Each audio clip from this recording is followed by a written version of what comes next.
The first number you see can change everything that follows. A jacket shown first at 200 pounds and then at 90 can feel like a bargain. The same jacket shown only at 90 can feel expensive. Nothing about the jacket changed. A number entered the room before your judgment did. That first number is an anchor. It gives the mind a reference point, and later estimates can drift around it. Anchoring does not mean people blindly accept any number. It means that an initial value can influence comparison even when it should not carry much information. The classic evidence comes from Amos Tversky and Daniel Kahneman. In one experiment, people saw a wheel produce an apparently random number. They were then asked whether the percentage of African countries in the United Nations was higher or lower than that number before giving their own estimate. The random starting point shifted the answers. People who began with a higher number tended to give higher estimates. The wheel obviously knew nothing about the United Nations. That is what makes the result useful. An anchor does not need to be a sensible valuation to affect the path of thought. Once a number is present, the mind may adjust away from it, but the adjustment can be incomplete. Shopping environments rarely use random wheels. They use recommended retail prices, crossed-out amounts, premium plans, minimum spends, and comparisons with larger packages. These numbers often contain real information. They can also become the starting point that makes the final offer feel cheap. Consider a sale label. The visible story is not simply, "This costs 60 pounds." The story is, "This was 100 pounds, and now it is 60. The crossed-out price creates a reference point. The saving becomes part of the product. You may start evaluating the 40-pound reduction instead of the 60-pound purchase. That distinction matters because a large discount does not guarantee good value.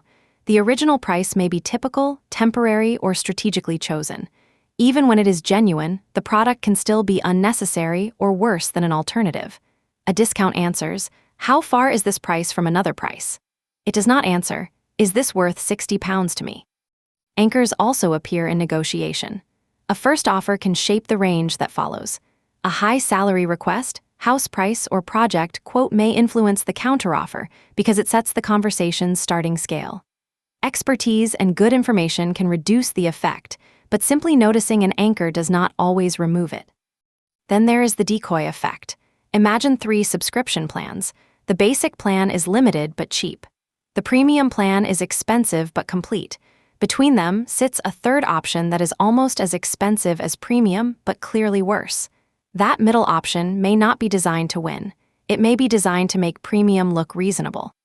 Joel Huber, John Payne, and Christopher Puto demonstrated how adding an asymmetrically dominated alternative can change choice.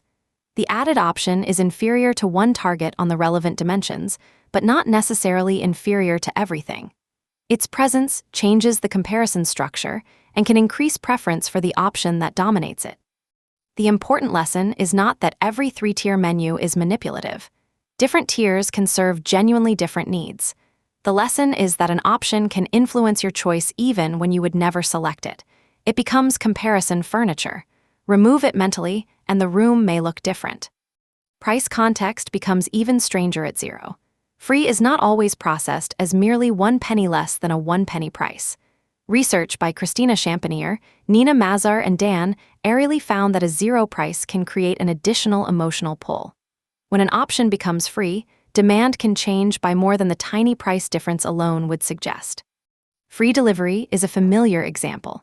Suppose delivery costs £4, but spending another $12 unlocks free shipping.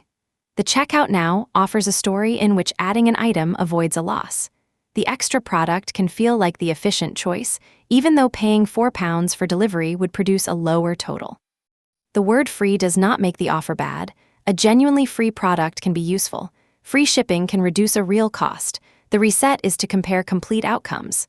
Option 1, buy what you intended and pay delivery. Option 2, buy more and pay a higher total. The 0-priced component should not hide the final number. Scarcity cues can add pressure to the anchor. Only 2 left. Sale ends tonight. 12 people are viewing this room. Sometimes those messages describe real constraints. Sometimes they are marketing choices. Either way, time pressure reduces the opportunity to compare. Research on scarcity suggests that limited availability can increase perceived value in some contexts, but scarcity is not a magic law.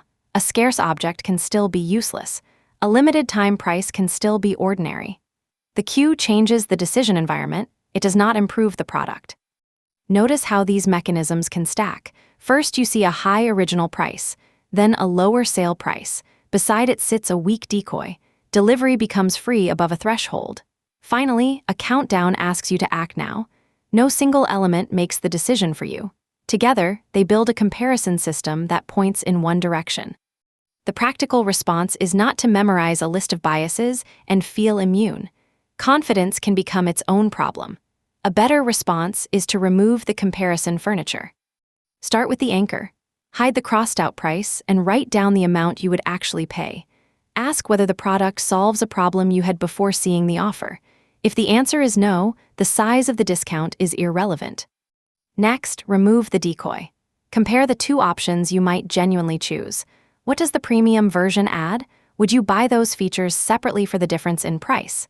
If the middle option vanished, would the expensive one still look attractive? Then neutralize free.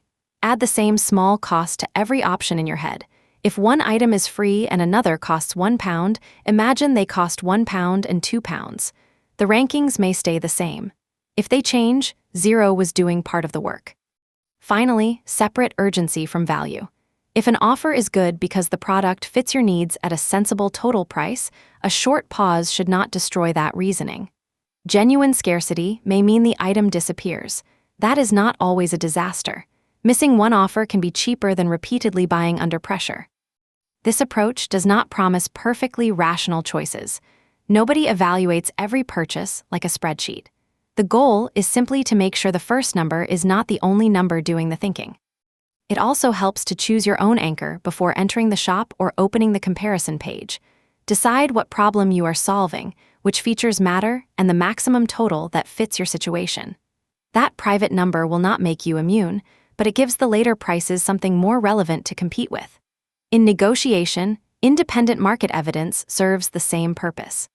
Comparable salaries, recent sales, or alternative quotes create a defensible range before somebody else's opening number defines it.